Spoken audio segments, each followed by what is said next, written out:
I mean, my original name, if you want to know, was Seth the Dick Connoisseur. The Dick Connoisseur? Yeah. I didn't go with that. I love it.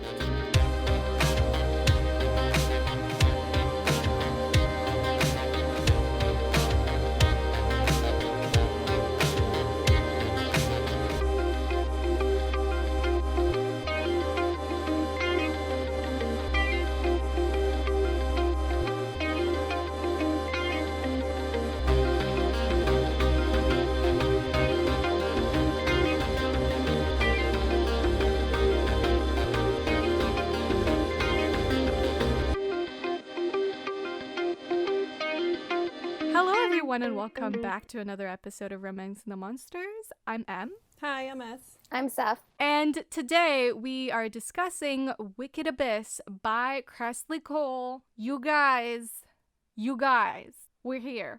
We are here. We have reached the end of our journey, our very, very long journey. Yeah. Almost a year in the making. Can you believe that? It has, huh? Almost a year.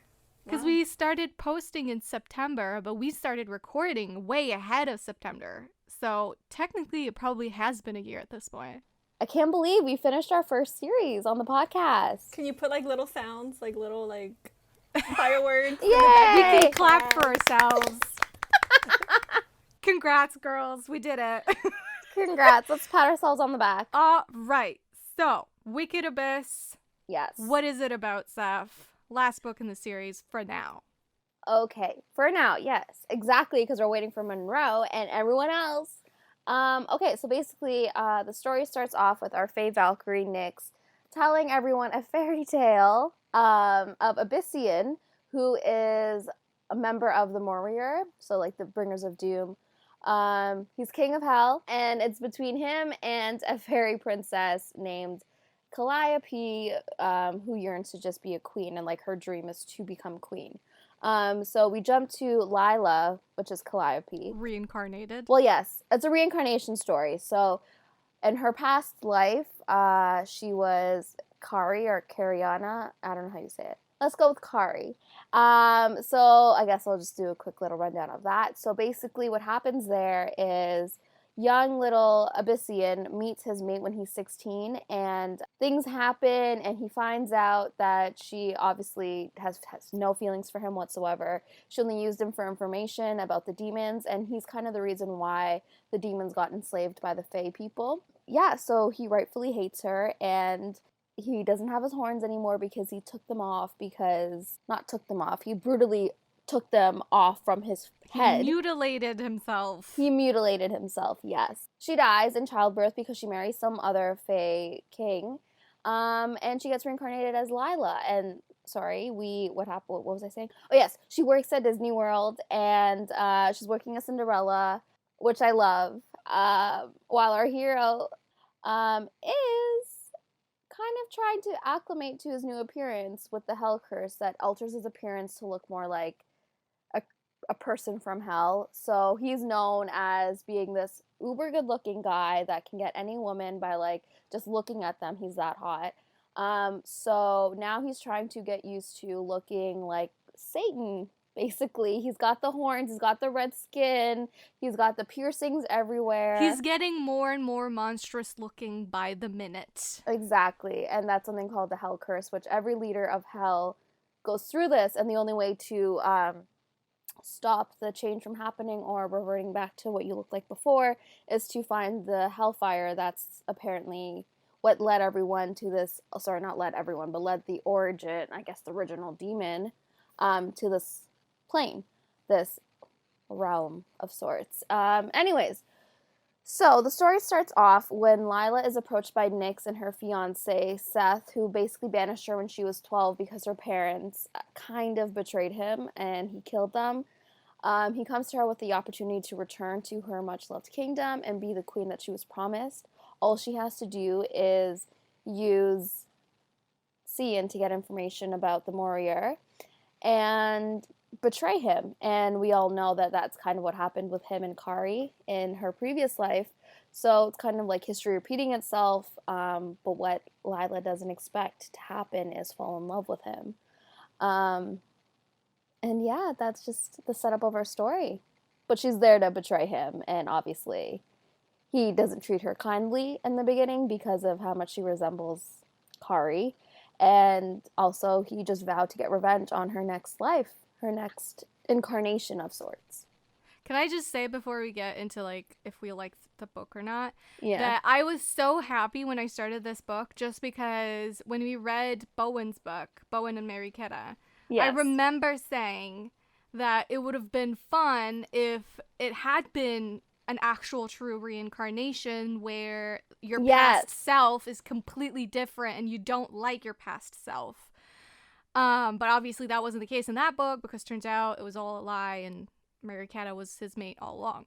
But here we do get that where it's like the old version of Lila was not a great person. She was kind of evil and did, you know, terrible things to our boy Sian. And so I loved that I got to see that because I was like, that's a cool concept to explore. Because, like, why would every reincarnation of yourself be a good person necessarily or someone you would like to be? You know, that's you live a different life every time. So why shouldn't that change how you are as a person, you know? But anyway, how did you like the book? Yes, you go. Okay, so I didn't hate the book. Ooh, that's not a great way to start. I didn't hate the book. But I didn't love it. But I definitely didn't like it. Exactly. Oh, it God. took me a long time to get into it. I feel like it was kind of slow in the beginning. Okay. And I don't think I was hooked until maybe past 75%. Oh. Yeah, like it took where I was just listening and I was like, okay, like when's the good stuff gonna get here? And I think it kind of happened for me. It kind of happened towards the end, and then I was hooked and I was like fell in love with the characters. I don't know. I just felt like the story was a little slow. I can see that. Yeah, I can see that as well. I mean, it does focus on just two characters alone all the time. It so almost feels like a domestic story where it's just them being in their house, doing their things, and like learning to be with each other. Like it's not as like not necessarily high stakes as some of the other books, but like it's maybe not as plot heavy. Yeah. I guess we could say that. What about you, Seth? How did you like your reread? Wait, how many times have you reread this book, if ever? This is my first time rereading it, so I've only read this 2 times. The first time I read it when it came out, and then revisiting it now, like, I don't know how many years later, like 4 or 5. But yeah, I enjoyed it the second time around, but like S, it took me a bit to get into it, but it didn't take me as long as it did you, S. I got into it maybe like around the point where he started treating her better, and like he kind of gave her the ultimatum, like, you either marry me or like I kill your people, or, you know, marry me and I won't harm them. So, you know, marriage of convenience, forced marriage is kind of my shit, so I was just like all on board. And yeah, I enjoyed the characters, I enjoyed the story, I liked how it had like a fairy tale setup with Nyx. I don't know, I really enjoyed it, and I liked that it was like a slower paced book in the sense where it honestly just followed their day-to-day life, because that's not something you get to see with Kresley Cole. It's usually like action-packed, let's consummate our relationship, and then action-packed again. And we had talked about how Kresley Cole always skims over the honeymoon part of it, but I felt like this story very much was basically the kind of like the whole honeymoon period. I feel like I would agree with all that. I again, like you said, Seth, I don't think it took me quite as long as S to get into it, but I like the beginning to me was confusing. Like I remember that because I was just having a hard time getting situated, I guess. Maybe because it sort of takes place like cuz like obviously Lila's people come from one place which is not Earth, but now she's on Earth and doing her thing, and then there's the Nyx thing because like Nyx tricks many people into essentially doing what she wants them to do. She's just a mastermind is what she is. She really is. And then obviously Sian is on the hell realm or whatever, and then we're talking about like Thronos, who is on another hell realm, which by the way he brought all of his people, so like they're no longer living in that like You know, what was it called? Sky Hall or something like that? They're no longer living there. Yeah, remember at the end of the book it disintegrated and like they had to find a new home, so they settled on Pandemonia. Well, yeah, okay, wait, yes, but I just love that he brought them there, and then it just mentions that Sian sent their realm spinning. I know, so I'm just imagining this whole book, like they're just spinning and like trying to like survive. That's what I'm imagining. So anyway, there was a lot of mentioning of places and people, especially people that we've never met, because obviously the previous book, sort of opened up a whole new cast of characters. So I was still trying to get used to those characters, if that makes sense. Mm-hmm. And there's a lot of, older characters coming back. Like I got to see my girl Sabine. Yes. So yeah, I was mostly like focusing on that, I would say, for the first half of the book, and then the second half is where I really actually got into Sian and Lila's story. Mm-hmm. But definitely not like one of my least favorite of the series. But can I just say, I loved that this book, while it was a Beauty and the Beast story, it still felt original, but I also loved that he stayed a beast in the end. I didn't even think about the fact that it was a Beauty and the Beast retelling. It didn't really hit me. I thought it was kind of, because they kept mentioning like Persephone, right? Or something like that. Like they gave that vibe, Persephone and Hades. Yeah, I was also seeing that too. Like I was feeling those vibes. Yeah. I don't know. I guess I just wasn't really relating it to anything, but it does make sense. Like, yeah, I can see if you say like Beauty and the Beast, I'm like, yeah, I can definitely see how he's, a beast. But yes, I do love that in the end he sort of stays his beastly self, I guess, his devilish self, because it was like a huge part of his story, his like constantly putting himself down and being disgusted by what he is and what he looks like and what he's slowly becoming more and more. And like you said, the whole like cutting his own horns was to be more like the guys that his mate liked, to be more human, to be like, hey, I can fit in. Which didn't Cade do the same thing? Like, didn't he cut one of his horns and then she was like, what are you doing? Never do that again, right? Yeah, he cut his horns at the end of the story because he thought that she would want someone that wasn't demon-like. Why, idiots? We want the devil. We don't want human you. Yeah. But I think for Abyssian here, it was more so like he was kind of the only one in the Fae realm, and he was the only one that looked different, and like he was trying to win his mate over, and like I don't know, I just feel like at 16 for him he didn't have the knowledge or like the awareness that like, be yourself, or if she doesn't accept you the way you are, then she's a piece of shit. Well, yeah, it was way more deeply ingrained in who he is than it was like with Cade. Cade kind of just did it as like a shrugging it off, like, I thought you would want me without my horns type of thing. But for Sian, it's like way deeper than that, because it's like he's carried that image of himself for centuries, if not more. Exactly, and Sian did it knowing he would never be able to grow them back because he wasn't immortal at that point. Oh, makes me sad. Stupid. What's her name? Karina? Karen? Whatever Karen. her fucking name is. Whatever her name is. Yeah. I love how now it's just whenever something, like someone does something we disapprove of, it's just bitch ass put the name. Like insert name. Bitch ass Kari. There you go, Kari. One thing I really, really loved about this book was the fact that the house, like the castle, is alive.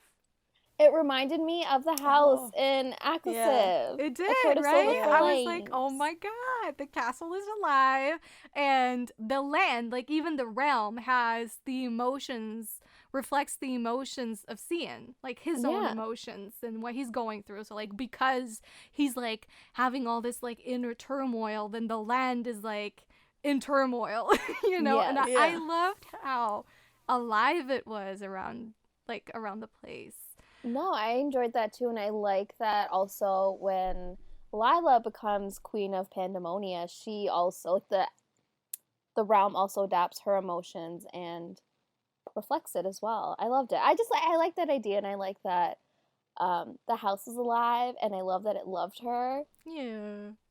Because he loved her. And I just love that when he's trying to come back to his realm, the realm is closed to him. I know. He just hits a wall. I know. And then he just like rebounds back to like, the warrior people. And then they're like, what the heck? What happened? And then Rune's like, let me try. And then like he also get rebounded back. It was great. But only our dragon shifter was allowed, in there and out there. I The love dragon. He better get a book. He better needs to get a book. And I need to know why he doesn't shift back to his human form.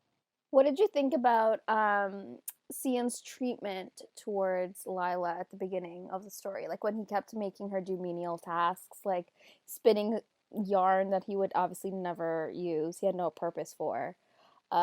Making her clean every room and then dirtying them back again. Like, how did you feel about that situation? I thought it was funny. I didn't think it was like a horrible treatment compared to like the other books, the other heroes. Like I didn't compared think to it was Lothair. that bad. Compared to this was a vacation. This was. I feel like it was really mild. Like it wasn't Right? It wasn't out there. Like Yeah. You thought that was horrible. Like that was a horrible thing for him to do to her. No, I didn't. No, I didn't think it was horrible behavior. I mean, from where he was mentally, I expected worse. With how much he hated her and how much he despised her existence. But obviously I think that was more his anger speaking than how he actually felt about Kari/Lila.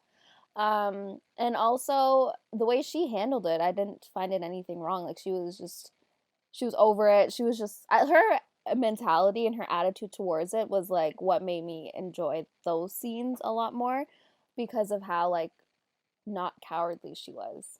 And like she was smart. And she became friends with the spiders, and I love Chippendale.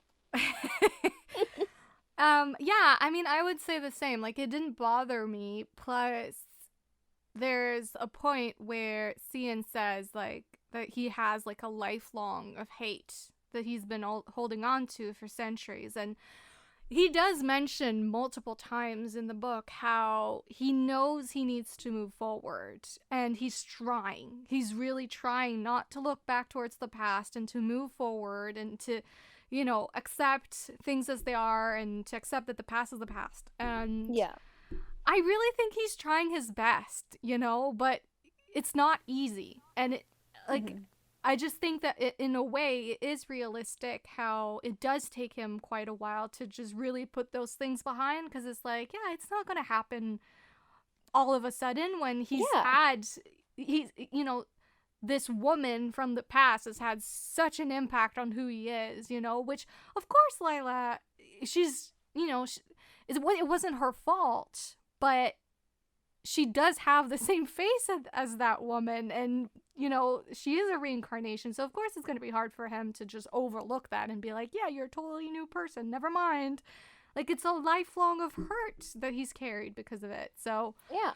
So to me, the difference between him and another character, maybe like McCree, for instance, or whatever, I don't want to throw McCree under the bus, but like I do think that I was like, throw that bitch under the bus.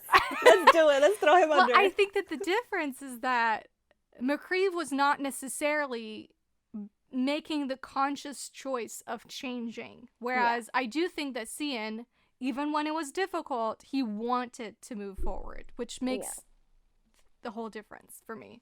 Yeah, I agree with that idea. He did want to change, and while, like you said, it was hard for him, and there were obviously, up until the 90% mark, he wasn't making any difference or, like, any change actually in himself, but just the idea of him wanting to be different and wanting to forget the past. Not forget, but move past it. Yeah. It made all the difference. I agree. Can we talk about the thing that shocked me the most? Not necessarily shocked, but how big his horns are? Oh. We can talk about how big his horns are. Also the fact that he has a sixth toe. Oh, ew. I mentally forgot. Oh, that's right. No. And it's behind, like a bird. Yeah. Maybe it's a talon. I was picturing a talon. Yeah, it's probably what it is, but he says toe, but I'm like, it's probably like a bird. He needs to make himself sound more sexy because he looks sexy in my head, so he needs to not call it a toe, or else.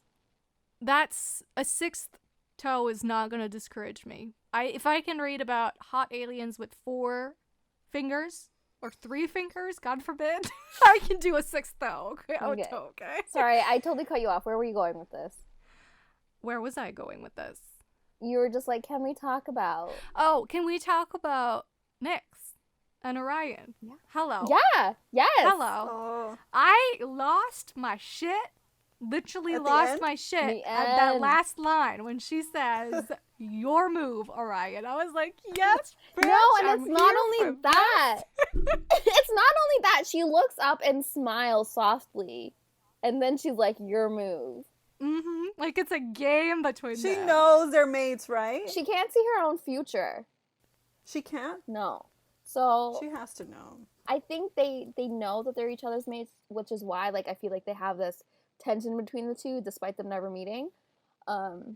It's foreplay. Yeah. I love them. I already love them, and we haven't met Orion really. Like we've heard of him. He's sort of a looming presence, but he's sleeping, right? Is that what it is? Like he's That's what I'm confused about because in this book they said he's sleeping. yeah. But in the previous book, in Rune's book, he was in scenes with Rune and he was talking to was Rune and he? telling him about, the reason why you were chosen was because you're our archer. So I Would don't know it if he's be sleeping like a and he visits mental them. connection? Yeah. I don't know if that's what it was. Because they did say he's been sleeping for a long time, but he could have. We don't know what Orion is, so he could very well be able to speak to people through their minds. Yeah. I'm curious to know what he is, though. What do you think he is? Do you have I don't know, any- because he doesn't resemble any of the previous, species that we know about. What do you think, S? Do you have any idea what you think he could be? The god, maybe? I could see a god. The main... I could the see a main god, guy? because Nyx wants to be a goddess of accession, so it only makes sense that her mate would be of godly proportions as well. Yes, and I agree with that. Do you think he could be as the original god, the one where he's the origin story of the universe type god? I mean, he can destroy worlds, right? That'd be hot. Not me romancing God. I mean, we've already romanced Satan, so God must be. I mean, I next. know, but that feels more wrong somehow. Because you know. said God, the creator of the world, not God. I went hot. But I'm here for it. It sounds interesting. I feel like he should be a god. He should be as important as she is, because that just makes sense. Yeah. They're mates. And if he is a god, it would make sense why he could potentially be able to speak to people without actually being present, because he'd be this omnipresent thing. And also why he feels the need to play God and destroy worlds Also true. and save lives. But what was interesting in this book? Sian was actually talking about the war against Nyx and the lore. And he was saying how, to him, it's really all about perspectives, because to him, they are doing the right thing, because Nyx is trying to bring on the apocalypse. And he's like, we don't want that.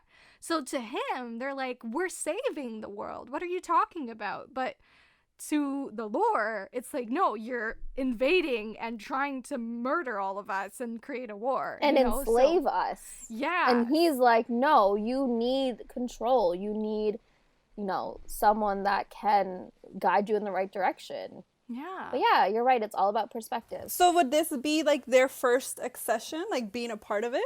Because there's been accessions before, so is this them Is it their first time meeting? butting in? They've been traveling in the ether, the else realms or whatever, for a long time. So yeah, I think this could be the first one that they're involved in.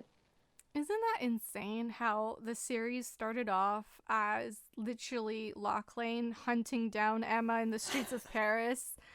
And here we are, worlds, different worlds, different realities. We're sort of in space in some parts. It's gotten so wide. Don't you think? It's so far from where it starts. That's the beauty of series, I feel like. And I think I remember us talking about it before, but it's like how like it wasn't just blink and it's, we're here. It was like step by step, each book by each book, new characters introduced and like little like plot points like were woven into the story. And then now when you look at it as like the whole picture, you're like, what the heck? Like, when did this happen and how? Like, are we not confused? I honestly am like shocked that I'm not confused. Just imagine someone that picks the first book and then picks the last book and just reads those. Yeah. They'd be so lost. Confused. Yeah. But I just think it's kind of incredible. Like, I love to get to this point in a long series like this. Yeah. And take a step back and just look at how far we've come from where it started. Like, that is, to me, such a joy as a reader to witness, to see not just and sometimes not just the world, but even just how the author themselves have evolved, their writing, their character development, everything, how it's all evolved throughout the series to arrive to the point that you're at. I love that. I love that. And I love that we've done this. I know. That we've read every book. And I'm curious to see where else the series can go. I just feel like the options are endless with Kresley Cole, to be honest. So the next book is going to be Monroe's. Yeah. How is he going to play into this world? I don't know now. That's what everyone's saying. They're like, I don't know how he fits into the bigger picture here now. When you think there might be like a connection with what's the other girl that's in it, Electa? Isn't it Kieran? Remember, we met her in the end of McRee's book. Well, you know what? I feel like it's gonna be the same sort of instance as. Remember when we read, or we were about to read Garrett's book? Remember how we were all like, well, maybe except Seth, because Seth had read it already. But remember how we were like, why are we going back to these characters that we've met at the very beginning? It makes no sense. Because at that point in the series with Rydstrom and Cade, we had started sort of a new arc of the series at that point. But then we went back to older characters and felt really, really weird. But in the end, it totally makes sense because it was a key point in the story and it brought on elements that, resurfaced later on and made the whole series makes sense. So I do think that it could be that sort of, that could happen again with Monroe's book, where it's like, it feels weird at first, but then we'll understand what needed to be there in the series later on. Yeah, that's a good catch. Okay, I'm excited. I've been excited for Monroe's book, and I'm curious to see where the series is going to go in terms of, like, what other things are going to be introduced and future pairings and when we're gonna find Fury, because that poor girl has been in that water. I really want her book, and I really want it to be with Kristoff. Do you think are they a thing, or is this just kind of what you want? Oh no, this is what fans I'm making think. it a thing if it's not. Oh. No, fans are very much like, I don't know if Kresley Cole confirmed their mates or whatever, but everyone seems to be shipping them. But I also feel like, I don't remember what book it was, but I feel like there was something said about that. Like, not them being mates, but them being equals or them being whatever. There was like a weird sentence at one point. They were connected in some book. Yeah. In some way. I feel like personally going forward, I mean, obviously there's a whole bunch of characters that we've just met, so I can't really speak on them. But for me personally, the two ships that I'm most excited for right now, it's Fury and Kristoff, possibly. And Nyx and Orion. Those are the two ships that I'm like, please give it to me now. Thank you. Well, Nyx and Orion will not happen until like the very last book. I know the last book. She said it wouldn't be. Yeah, whatever. I can still be excited for it, Seth. All right. Yes, I'm also excited. What about you, S? It would be Orion and Nyx, but then I would really want Uther to get a book. Oh, yes. I feel like Baby it Dragon, would be so fun to read about him. Yeah. Yeah. That's true. He's just a great character, and I love that he was like, you know what, you do you, but I'm just saying you're being a jackass, like, come on, be there, and like, just forgive Lila, and just, but let me watch my soaps. That was one of my favorite things about, like, the friendships between Uther, Rune, and Abyssian. Yeah. Like, they were kind of, like, they didn't, like, baby him too much. Like, they wanted him to kind of, like, figure it out himself. But then they kind of, like, true, knocked him upside the head. Like, get it together. You love this woman. I would say that that's kind of across the board for most male friendships in the series. Like, they're not encouraging them into being alpha assholes and, I don't know. Like, I feel like they're trying to always be like, hey, you're being an asshole right now. Mm-hmm. Maybe you shouldn't.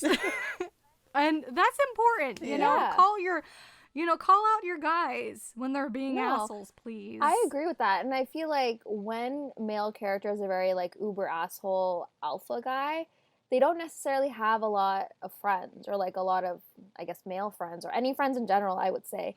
And I love that Kresley Cole sees that and she's like, you know what? No, my guys have friends and they have people that actually give them good advice. So here you go. And she does that. And I also feel like J.R. Ward does a really good job of like showing brotherhood and showing like friendships between guys. And like I just feel like, you could be an alpha and still have a good support system. But I also feel like it goes deeper than that because, like, yeah, sure, it's important for them to have friends, blah, blah, blah. But, toxic masculinity is a thing. And it is a thing in this series as well, obviously. But I think that it's important to show that in this case, sure, they're ladies, let them know you're being toxic as fuck right now and I won't stand for it. But why should that always be the responsibility of the woman? You have friends. Your friends should be telling you you're being an asshole. Yeah. Do something about it, So I love that you do get that in this series where it's like, no, I'm not going to help you be an asshole. Yeah. You're just digging yourself a hole right now and you're making yourself unhappy and I won't help you. No, agreed. So it's important for men to call out other men. I agree.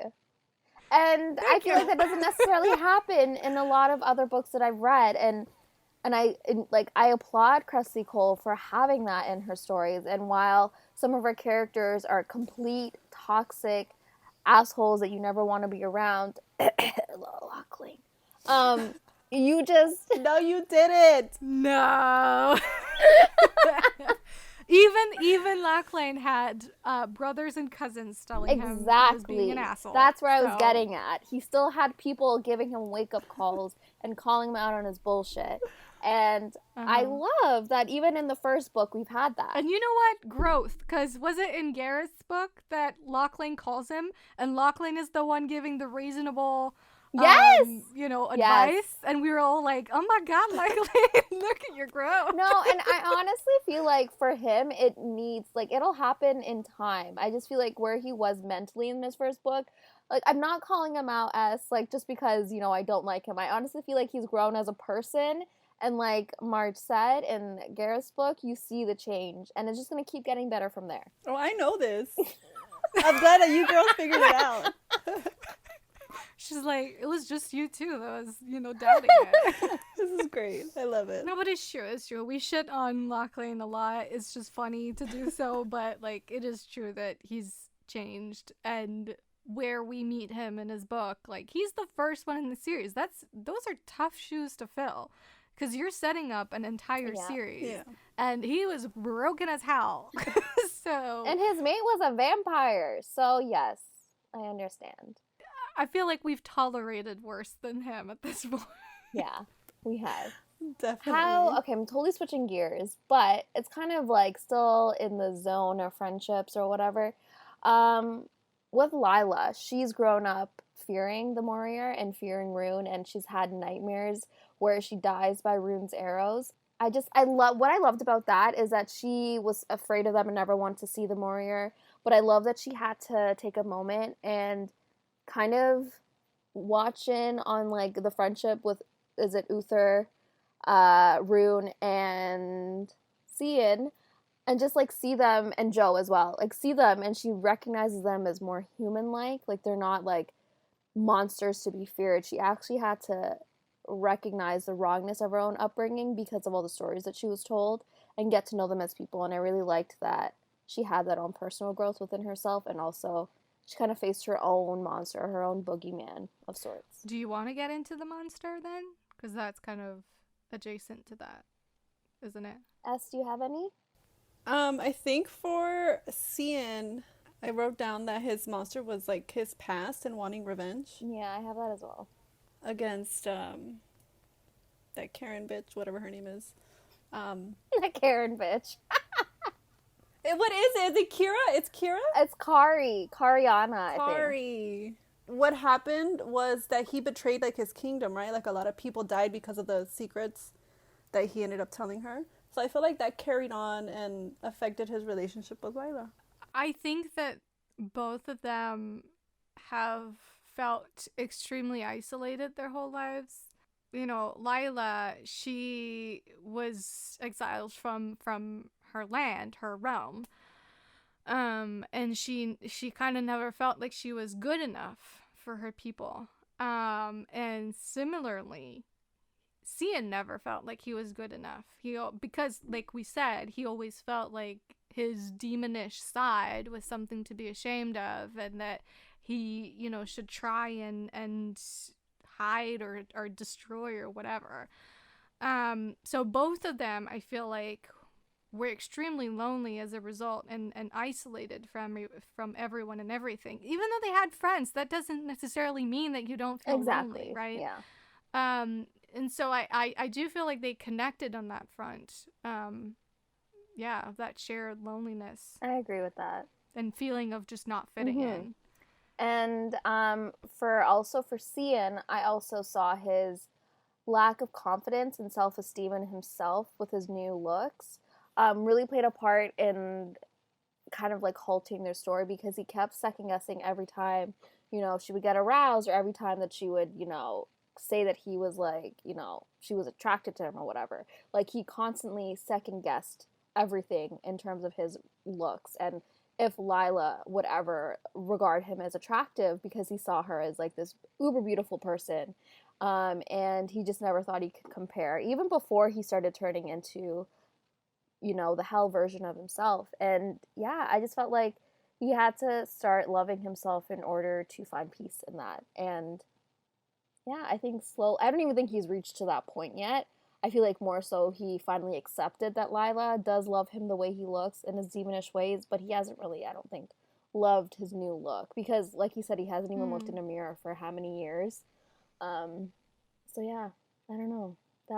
That's what I felt their monster was. On top of like him unable to accept the past. It's interesting though how the demons feel that way, and more so than anyone else. I think it stems from their past, because let's not forget, a lot of the demons were slaves. And not just in the Sylvan realm, but also in other realms. That's interesting. So it's like internalized. Yeah, stuff. and I mean, if you're told something as many times as they were, I think you just learn to accept it or believe it yourself. I mean, even Thronos, to a certain extent, he's technically not a demon, yeah. although Lengthy would tell you otherwise, but you know, he too kind of felt that way. He had some issues with how he looked, or what the demons were like, because he was scared of identifying with the demons. Yeah, and because he viewed them as inferior. And we started the series thinking vampires were inferior, the ones that were most hated, but I honestly feel like you said, it was the demons that had more internalized struggles within themselves. Well, actually, do you guys even remember that we started the series with vampires who didn't drink blood from live beings? Yeah. Like the whole Kristoff, doesn't that feel like it was ages ago? Yeah. Yeah. And we're probably going to revisit Kristoff with Fury, and he's going to be like drinking, like guzzling blood from his little goblet. Probably. But I had forgotten that was a whole thing, to be honest. That like some of the vampires were like, nope, you should not drink from real people. That's absolutely terrible. Your eyes are going to turn red and then you're going to be evil. But I just think it's funny that like they call bullshit so quick and just end up drinking from their mate's neck. Like. Right? Because that's probably why it feels so foreign to me now, because it's like they've all ended up drinking from their mates. So it's a thing of the past. Yeah, anything else?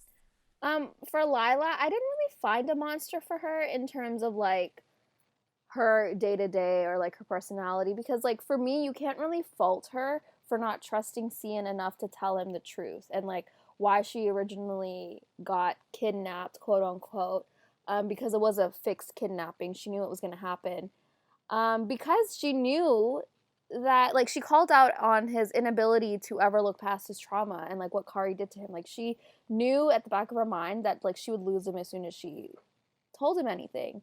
And maybe it could have went a bit differently if she did tell him, you know, that she was planning to betray him and not him finding out from invading her privacy and looking into her dreams. But I don't know. I just feel like you can't really fault her for not saying the truth. Yeah, I would agree with that. Like, beyond just what I said of, like, her feeling like she's not good enough, I can't really think of anything else. Can it be maybe that she was too trusting of Seth? And the fact that that was her cousin? Ew, okay, I removed that from my mind. But then, was she, though? Because I do feel like she... when I was reading the book, I was like, oh, is she, like, gonna keep on believing that he's right and Sian is wrong or something? But she didn't, you know. It didn't come to that. She realized pretty quickly that, like, Seth was full of shit and that he had betrayed her. I don't think she was, like, necessarily in love with him or wanted to be with Seth, because she knew from the get-go, like, he's not going to be a faithful husband and any of that, and she was looking for love. But I think with him, the reason why she was so quick to agree to this betrayal of Sian is because she always wanted to be queen and she always thought she would be queen. And I guess that stems from her past life as well, with her actually becoming queen of the other Fae species, but also her purpose in life was to be the queen of hell. So I just feel like she just latched onto that idea of betraying Sian because of what she felt she was owed, or like what she knew what she would become. All right, so this is technically S's question from way episodes back. Way back. Like, I don't even know, episode, like, what was it, book 2 or 3 or whatever. Anyways, she had asked us what would be our Valkyrie name. And we've avoided this question, ladies and for gents. a long time. For weeks and months. Yep. And now we year. can no longer avoid it. We have to answer it. It's the last book. We got to answer it. So, what would be your Valkyrie name? Since you proposed that question, how about you I'll go respond first. first? So I tried, picking out a name that's like badass and but to stick to what I am and me and myself, I went with Stephanie the Anxious, because I am constantly anxious. And I feel like maybe that would help out in like some type of scenario where something goes down and I'm anxious and then try to figure out what's going on. But you know what? Anxious people, speaking as an anxious person, anxious people are prepared. True. So I feel like Stephanie the Anxious would, in a battle, think of all the possible options that could happen, because that's what we anxious people do. I agree. We think of everything ahead of time. We're prepared. So, it's not necessarily just a bad thing. You know what's so funny? My name is literally kind of the same, and like my explanation is literally what you just said. Okay, I'm going with Sephra the Vigilant. So originally it was supposed to be Sephra the Wary, but I was like, let's have a positive spin on this. So then I was like, Sephra the Vigilant. So basically I would have to know everything before agreeing to something, like before agreeing to a plan, because my anxiety kicks in and I was like, I need to know what I'm setting myself up for. So I have to mentally prepare myself beforehand, and this could be good for Valkyrie since many of them are impulsive and get into situations where, if they knew beforehand what was going on, they may not have been in that situation. And if we're in battle, I need to know everything and every possible outcome. So Sephra the Vigilant. I like that name though. I like it. Me too. Mine just sounds wishy-washy now. Okay, so mine is Marjorie the Ever Dreaming. And let me explain that one, because it is bittersweet, all right? I like it. Okay, let's hear it. Ever Dreaming, which I thought of because I was like, ever since I was a kid, I've always had like a really big imagination. Like, I'm very creative, and it's me. It's my DNA. It's what I am.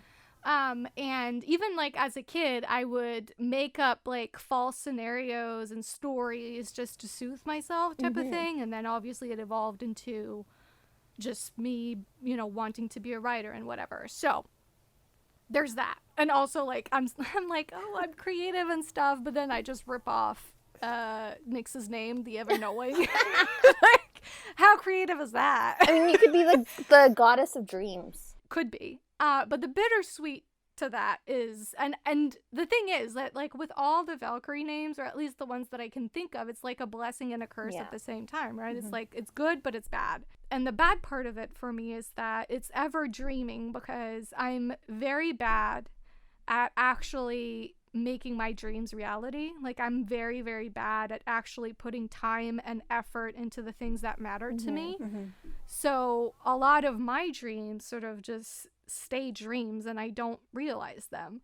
And then where it gets wishy-washy is that this podcast is actually one of the things that I actually made reality. Like, and I don't do this often, but it's like the one thing that I was like, I really want a podcast, and I actually made it a reality. You did. Oh, stop giving my tears. I know, right? I'm tearing up too.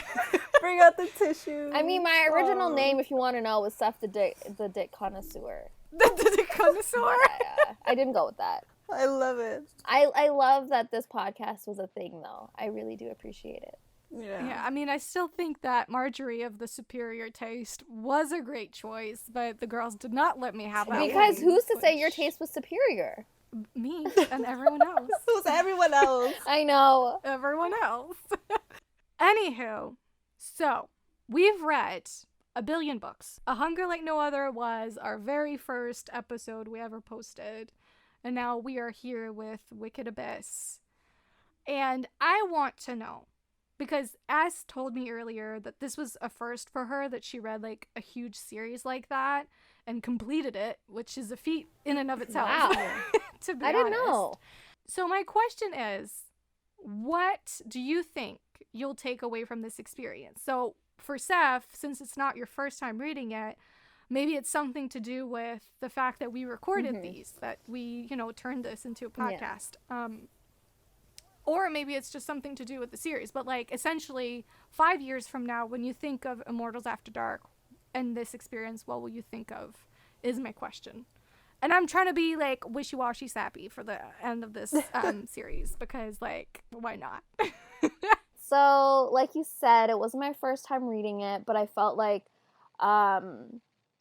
with this read and it being our first book on the podcast, and I don't know, I had to quickly learn how to change the way I read, and I've become more analytic and like more detailed in my reading, and I paid attention to a lot more things, and it's completely altered the way I read, and I really appreciate that, because I felt like before I was just turning the pages and like reading it in the moment and like just, not really taking anything away from it. But I felt like this experience taught me how to do that. And also I'll just like remember us. Like I just feel like every time I think of the series now, I'll just think of Romancing the We Monsters. won't exist in 5 years from now. No, we're still gonna be here. But like, I just anytime I look at it, I just think of us. I think of the three of us just like talking about jizz on the street, jizz in the water, like horns. I just think of the us. Yeah. And when you asked for like a takeaway, I honestly thought like what's one moral or like what's one thing from the series you'll like pull away from the series? I don't think there's a moral to the series. I mean, but this is what I got, okay? And not that you guys need to answer this because whatever. I just don't let your pride and prejudice interfere. I didn't understand the assignment, okay? Let me just answer. Anyways, so in terms of the series itself, taking away like what us and like everything involving reading or like the process or whatever, I'm taking away with me that it's okay to want that happily ever after and be a strong woman. Like it's okay to want to be independent and also feel deserving of love. Heck yeah. Love that. That is a good moral. That is a good takeaway. Thanks. And also, like, while there's nothing wrong with just reading for the sake of reading. Yeah, and just, I love doing that too. But it's true that it does, like, an experience like this where you actually have to sit every week with your friends and, like, dissect a novel.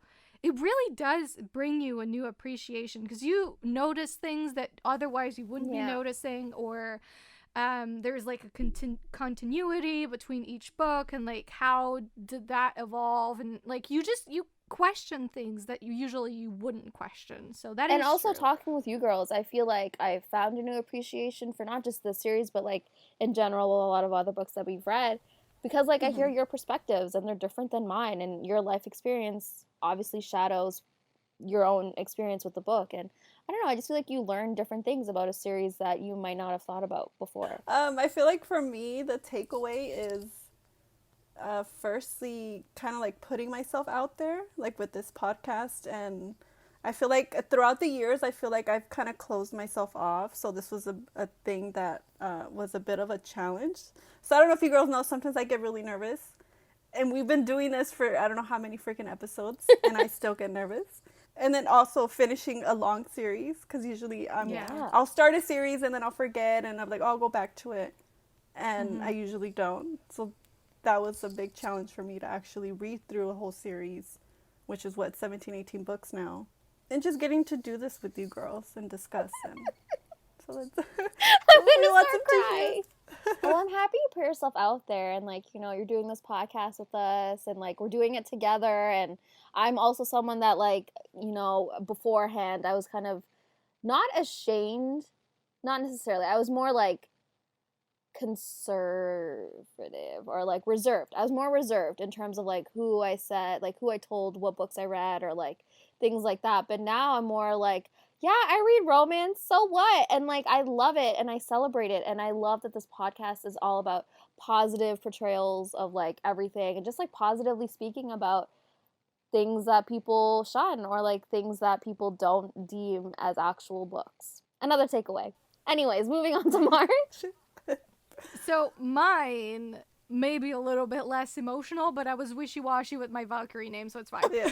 Mine is, honestly, I feel like 5 years from now, if you tell me like Immortals After Dark, I think that the thing that I will think of is Kresley Cole's fearlessness as a writer. Ooh. That really struck me as a reader, because we shouldn't take this for granted, because more and more writers they're hitting a wall of just what is proper nowadays, and what you can and can't write, and just the internet screaming at you, you can't do that, you can't do that, you can't do that. Yeah. And you have a writer like Kresley Cole who, no matter if I liked the book or not, she takes steps, and she takes them boldly. Yes. And to me, especially as an aspiring writer, that is so incredibly amazing and important to see, that she can be successful. She's incredibly successful, and yet, at least from the exterior, it seems like she's just bold as fuck with what she does. You know, her characters do messed up things, but she's like, I'll make it work, just watch me. Yeah. You know? And I don't know, maybe as the writer herself, maybe she hesitates, you know? Maybe it's not as easy, but at the end of the day, it feels to me like she has this, like, fuck off button on her desk, and she's like, fuck off. I'm doing this the way that I want to do it, and you're just going to have to follow me along for it. Yeah. And I just admire that so much, and that is, to me, a strength and something that's special about the series. Every book has that. Yeah. Every book. Yeah. And so, yeah, I feel like that's what I'm taking away from it. It's like, you can do that. Don't listen to Twitter. Oh, God. Twitter. You know, just write what you want to write. Because I feel like that's what transpires. It's like, it's a woman that's just writing whatever the fuck she wants to write. Yeah. And that's freaking amazing. Yeah. And empowering as, you know, another woman who wants to write stories. Agreed. Anyways, let's walk away from this and rank some people. This is so random. Okay. The last time. All right, let's rank. Who's first? You go first. Okay, so in 13th place, we have Naomi. 12 is Emma. 11 is Lethe. In 10th place, we have Daniela and Josephine. In 9th place, we have Caro. 8 is Lila. 7 is Chloe. 6 is both Lucia and Katerin. And then 5th is Mariketa for Holly. 3rd is Mist and Ellie.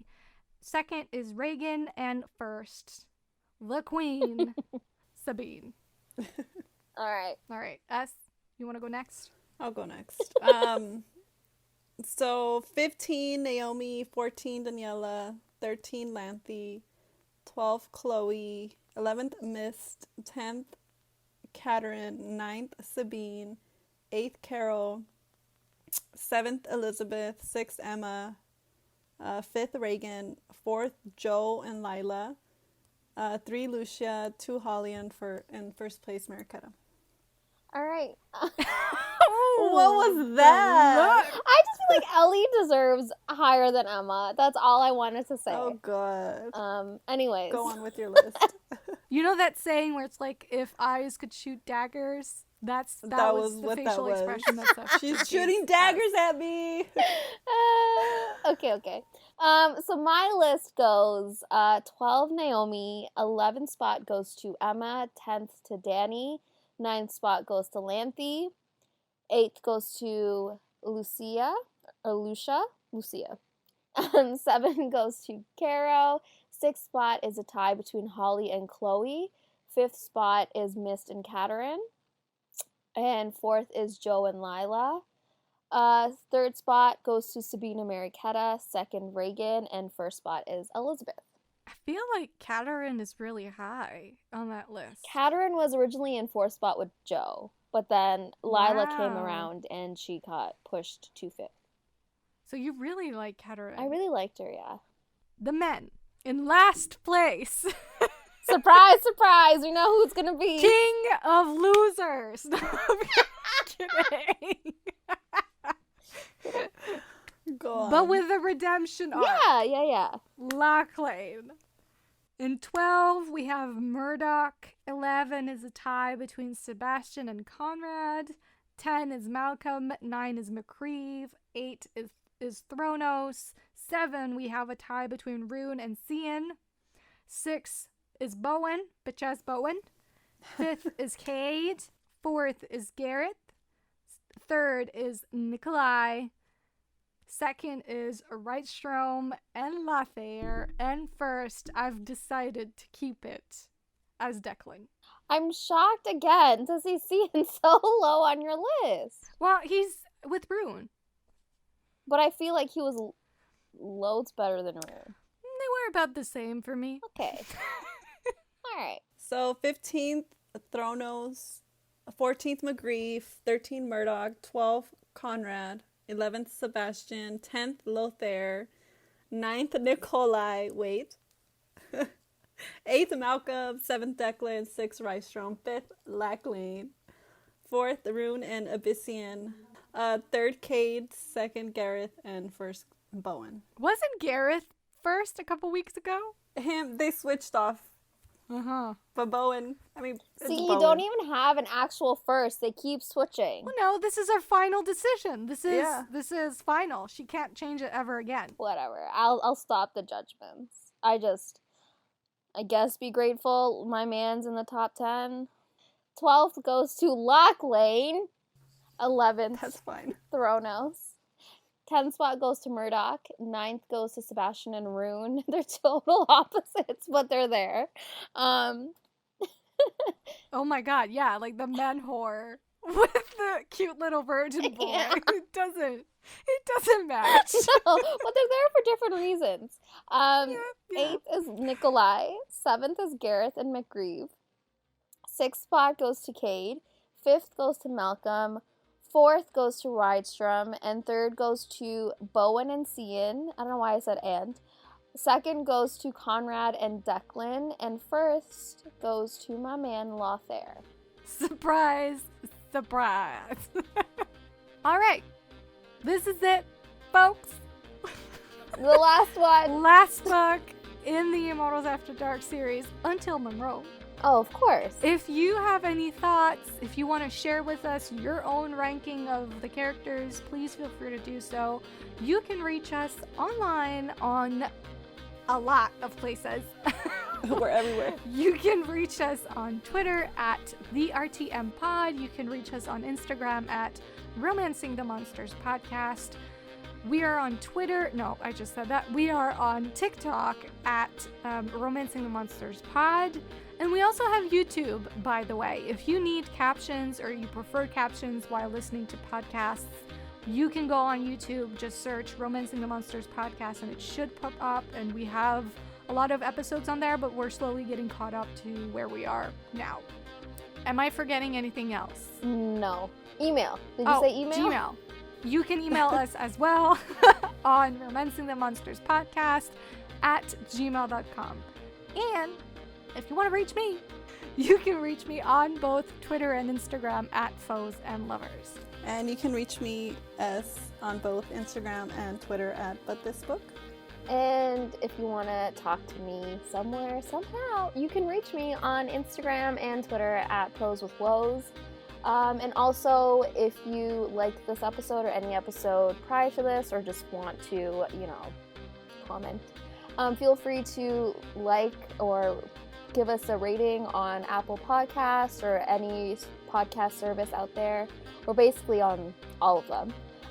So yeah, it just really means a lot to us if you just rate us, give us a comment, like us, or whatever. We'd be grateful. And yeah, check this space and our other social media platforms to find out what our next series will be. See you next week. Bye! Bye.